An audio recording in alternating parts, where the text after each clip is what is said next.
எல்லாருக்கும் இனிய மாலை வணக்கம். ஊடக நண்பர்கள், மேடையில் இருக்கக்கூடிய எல்லாருக்கும் வணக்கத்தை தெரிவிச்சுக்கிறேன். இவ்வளோ பெரிய ஃபங்க்ஷன் நடக்கிறதுக்கு மூல காரணமாக இருந்தது நம்ம பாண்டண்ணன்.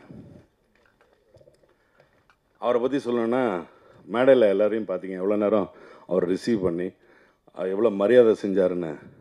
இதையே பெங்களூரில் ரொம்ப அழகாக செஞ்சார்.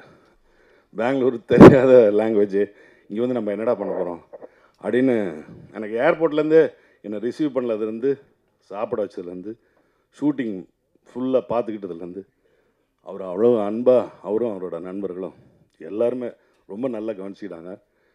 அவருக்காகவே இந்த படம் மிகப்பெரிய வெற்றி அடையணும். அதுக்கப்புறம் இந்த படத்தோட டைரக்டர் கஜேந்திரன் ஃபஸ்ட் நாள் வந்து கதை சொன்னதுலேருந்து கடைசி நாள் வரைக்கும் அதை எடுத்து காமிக்கிற வரைக்கும் ரொம்ப அழகாக உழைச்சிருக்காரு. நிச்சயமாக இது ஒரு கண்டிப்பான ஒரு ஆக்ஷன் ஜானர் படமாக இருக்கும். நல்ல படமாக வந்திருக்கு. பாட்டு எக்ஸலண்ட்டாக பண்ணி கொடுத்துருக்காரு ஸ்ரீகாந்த் தேவா. எல்லாருக்கும் தெரியாது, இவர் வந்து ஒரு ப்ரொடியூசர் மட்டும் இல்லை, பாண்டனை வந்து அந்த படத்தோட பாட்டும் எழுதியிருக்காரு. இந்த பாட்டை எழுதுனது கூட அவர் தான்.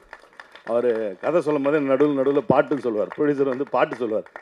என்ன இந்த பாட்டு நீங்கள் தான் எழுதுறீங்கன்னா, ஆமாம் நான் தான் எழுதியிருக்கேன். எல்லா பாட்டுமே அவர் தான் எழுதியிருக்காருன்னு நினைக்கிறேன்.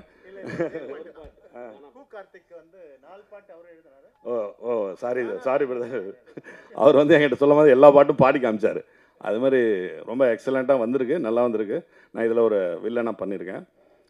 ரிஷிக்கு இந்த நேரத்தில் வாழ்த்து தெரிவிச்சுக்கிறேன். ரொம்ப அழகாக உழைச்சிருக்கீங்க. கண்டிப்பாக இறைவன் உங்களுக்கு அந்த வெற்றியை தரணும். வாழ்த்துக்கள். எல்லாருக்கும் இந்த படம் வெற்றி அடையணும். நன்றி.